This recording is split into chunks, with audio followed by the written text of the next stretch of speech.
अस्सलाम वालेकुम दोस्तों। आज हम consequence of special theory of relativity का जो पहला कंसीक्वेंस है यानी लेंथ कॉन्ट्रैक्शन के बारे में बात करेंगे। आज का हमारा जो लेक्चर है वो दो कंसीक्वेंस को डील करेगा, एक लेंथ कॉन्ट्रैक्शन और दूसरा टाइम डायलेशन। तो स्टार्ट करते हैं लेंथ कॉन्ट्रैक्शन से। तो ये क्या होती है? मैंने आपको बताया कि लेंथ जो है वो एब्सोल्यूट नहीं है, फिक्स नहीं है, वो रिलेटिव है, वो चेंज होती है विद द ऑब्जर्वर। कैसे चेंज होती है इसको हम अंडरस्टैंड करते हैं। फॉर एग्जांपल बच्चों, हमारे पास ये बोर्ड मार्कर है और मैं इसकी लेंथ मेजर करता हूँ। मैं रेस्ट पे हूँ, आप भी इसकी लेंथ मेजर करते हैं, ओके। और हम दोनों जो लेंथ मेजर कर रहे हैं, फॉर एग्जांपल वो आ रही 1 मीटर, मिसाल दे रहा हूँ 1 मीटर। आप भी 1 मीटर मेजर कर रहे हो, मैं भी 1 मीटर मेजर कर रहा हूँ। तो इस लेंथ को बोलते हैं प्रॉपर लेंथ, ओके, जो मेरे और आपके हिसाब से दोनों के लिए सेम है। अब मैं क्या करता हूँ, अब मैं मूव करना शुरू कर देता हूँ हाई वेलोसिटी के साथ, approaches to speed of light. आप रेस्ट पे हो, मैं मूव कर रहा हूं इस मार्कर को लेके। तो मेरे हिसाब से लेंथ उतनी ही रहेगी, लेकिन आपके हिसाब से ये लेंथ जो है वो चेंज हो जाएगी, क्योंकि आपके हिसाब से मैं और ये बोर्ड मार्कर दोनों मूव कर रहे हैं यूं। तो आप जो इसकी लेंथ मेजर करोगे जब मैं मूव कर रहा हूंगा इस दौरान, तो वो लेंथ कहलाएगी रिलेटिव लेंथ, और आपको वो लेंथ शॉर्टर नजर आए यानी कम होगी। तो वो जो लेंथ होगी उसको बोलते हैं रिलेटिविस्टिक लेंथ या रिलेटिव लेंथ। तो ये बेटे सिंपल सा कंसेप्ट है। तो इसको स्टार्ट करते हैं हम डायग्राम से। हमारे पास ये एक फ्रेम ऑफ रेफरेंस है, इसको ले लेते हैं एक्स, वाई और जेड। इसमें कोई ऑब्जर्वर है, फॉर एग्जाम्पल वो मैं ही हूं, और वो इस रॉड की लेंथ मेजर करता है, ओके। तो ये जो लेंथ मेजर कर रहा है इसको बोलते हैं एल नॉट, और एल नॉट क्या है? Proper length. प्रॉपर लेंथ, और ये प्रॉपर लेंथ है जब ऑब्जर्वर रेस्ट पे है, और दूसरा ऑब्जर्वर जो उसको इसको देख रहा है उसके हिसाब से भी ये बंदा रेस्ट पे है, तो इसको भी ये एल नॉट नजर आएगी।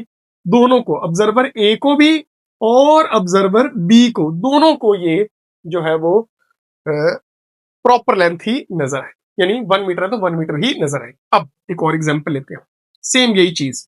अब क्या होता है कि ये जो फ्रेम ऑफ रेफरेंस है ये वाला एक्स, वाई और जेड। अब ये बंदा जो है ऑब्जर्वर ए, वो इस फ्रेम ऑफ रेफरेंस के अंदर है, और ये फ्रेम ऑफ रेफरेंस मूव कर रहा है विद वेलोसिटी 0.9 सी, यानी 90% ऑफ स्पीड ऑफ लाइट के साथ ये मूव कर रहा है। अब जो ऑब्जर्वर ए है, सॉरी बी है, वो जो इसकी लेंथ मेजर करेगा उस लेंथ को बोलते हैं एल, और ये कहलाती है रिलेटिव लेंथ, ओके। तो ये चीज आप लोगों ने याद रखनी है। कब?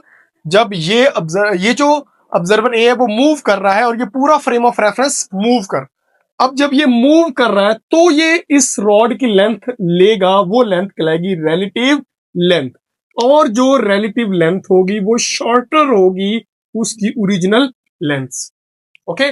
और इसका जो फार्मूला था आइंस्टाइन ने डिराइव किया वो था L is equal to L not into 1 - v² over c²।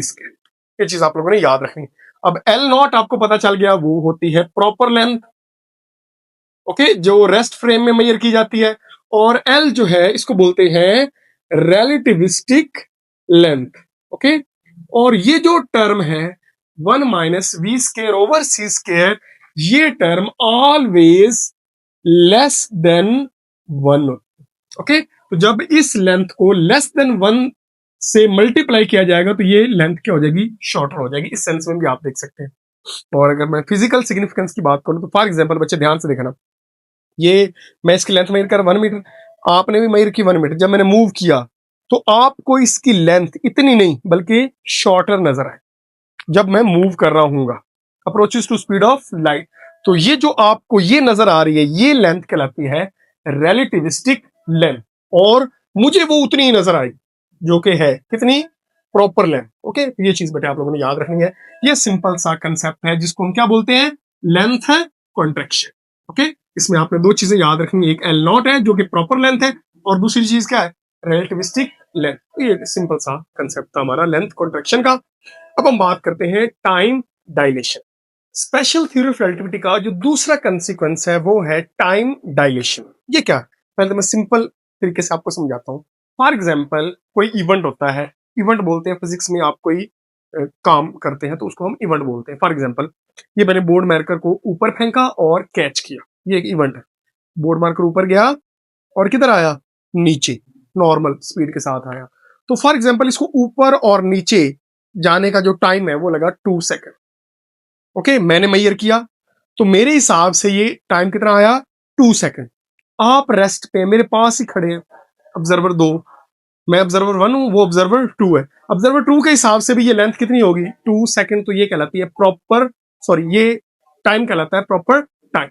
Okay, मेरे हिसाब से भी प्रॉपर टाइम, उसके हिसाब से भी प्रॉपर टाइम। अब मुझे एक स्पेसशिप के अंदर डाल दिया जाता है, ओके, और वो स्पेसशिप मूव करता है approaches to speed of light. उसके अंदर सेम इवेंट होता है, ऊपर गया, बोर्ड मारकर किधर आया? नीचे आया। तो मेरे हिसाब से फिर भी वो टाइम कितना लगेगा? 2 सेकेंड। लेकिन जो दूसरा ऑब्जर्वर बाहर है स्पेसशिप के, वो जो इसका टाइम नोट करेगा वो टाइम पहले से ज्यादा हो जाएगा। ओके, और उस टाइम को बोलते हैं रिलेटिव टाइम। ओके, तो ये सिंपल सा कंसेप्ट है। जिस तरह हमने पढ़ा लेंथ कॉन्ट्रैक्शन, लेंथ शॉर्टर हो जाती है, और इसी तरह बच्चे आप लोगों ने याद रखना है कि जो टाइम है वो टाइम पहले से बढ़ जाता है। ओके, तो इसको स्टार्ट करते हैं। हमारे पास एक फ्रेम ऑफ रेफरेंस है, एक्स, वाई और जेड। उसमें मैं कोई इवेंट ऑब्जर्व करता हूं, बॉल को ऊपर फेंकना है और नीचे आना है। उसका जो टाइम लगा उसको बोलते हैं टी नॉट, और टी नॉट क्या कहलाता है? Proper time. ओके, और इधर ऑब्जर्वर बी खड़ा है। ओके, और ये ऑब्जर्वर ए ने भी उतना मेजर किया, बी ने भी उतना मेजर किया, तो ये टाइम क्या कहलाता है? Proper time. अगर ये वाला ऑब्जर्वर और ये पूरा सिस्टम पहले की तरह मूव करना शुरू कर देता है, मैं यहां पे उसका डायग्राम बना देता हूं, तो ये फ्रेम ऑफ रेफरेंस अब हो जाएगा एक्स प्राइम, वाई प्राइम और जेड प्राइम। यहाँ पे ये ऑब्जर्वर है, वो बॉल को ऊपर फेंकता है और नीचे कैच करता है, और ये एक स्पेसशिप के अंदर है, रॉकेट के अंदर है, जो रॉकेट मूव कर रहा है v 0.9 c के साथ।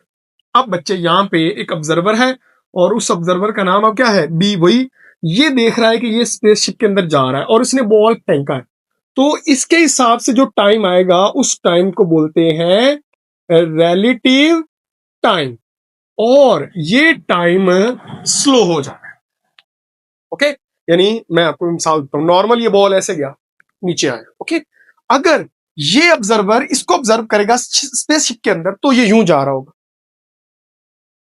ओके, तो स्लो स्लो नीचे आया। अब स्लो नीचे आया तो टाइम क्या हो गया? बढ़ गया। तो रिलेटिव टाइम जो है वो क्या कर जाता है? इंक्रीज कर जाता है, डायलेट कर जाता है, ज्यादा हो जाता है, स्ट्रेच हो जाता है। इसको यूं कहते हैं, स्ट्रेच हो जाता है। समझ आ रही?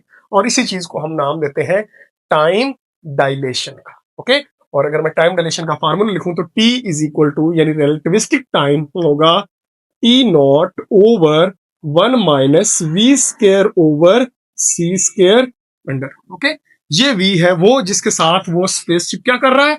मूव कर रहा है, और ये होती है लेस देन c। ओके, ये चीज याद रखना, ये कोई भी ऑब्जेक्ट जो है वो स्पीड ऑफ लाइट को अप्रोच नहीं कर सकता। तो ये हमारे पास कहलाता है रिलेटिविस्टिक टाइम। और जिस तरह मैंने बताया कि ये जो डिनोमिनेटर में फैक्टर है ये हमेशा लेस देन 1 होता है, और अगर ये लेस देन 1 होगा तभी तो ये टाइम क्या होगा? ग्रेटर होगा। okay, तो ये बच्चे हमारा कहलाता है टाइम डायलेशन। तो इसको यूं बोला जाता है मूविंग क्लॉक्स रन्स स्लो। जो घड़ियां भाग रही होती हैं उनका टाइम दूसरे ऑब्जर्वर के हिसाब से क्या चलता है? स्लो चलता है। इसके आप एक और एग्जांपल ले लें। फॉर एग्जांपल मेरे पास ये बुक है। ओके, अब नॉर्मली जब मैं रेस्ट फ्रेम पे हूं तो मैं बुक खोलता हूं ऐसे, टाइम लगा होगा 1 सेकंड। ओके, तो ये टाइम कहलाता है प्रॉपर टाइम। अब मैं क्या करता हूं, मैं इस स्पेसशिप के अंदर बैठ के यही काम करता हूं, बुक खोलता हूं, तो मेरे हिसाब से उतना ही टाइम लगा, लेकिन जो दूसरा ऑब्जर्वर है उसके हिसाब से ये कुछ ऐसे हो रहा होगा। टाइम क्या हो गया? बढ़ गया, यानी 2 से 3 सेकंड लगे किताब खोलने में। तो ये चीज बच्चे कहलाती है रिलेटिविस्टिक टाइम। और जो रेस्ट फ्रेम में होता है ये वाला या ये वाला, उसको बोलते हैं प्रॉपर टाइम। तो जो रिलेटिविस्टिक टाइम है वो प्रॉपर टाइम से बढ़ जाता है। इसी चीज को बोलते हैं टाइम डायलेशन। आई होप बच्चों आपको ये क्लियर हो गया होगा। मिलते हैं नेक्स्ट वीडियो में, तब तक के लिए अल्लाह हाफ़िज़।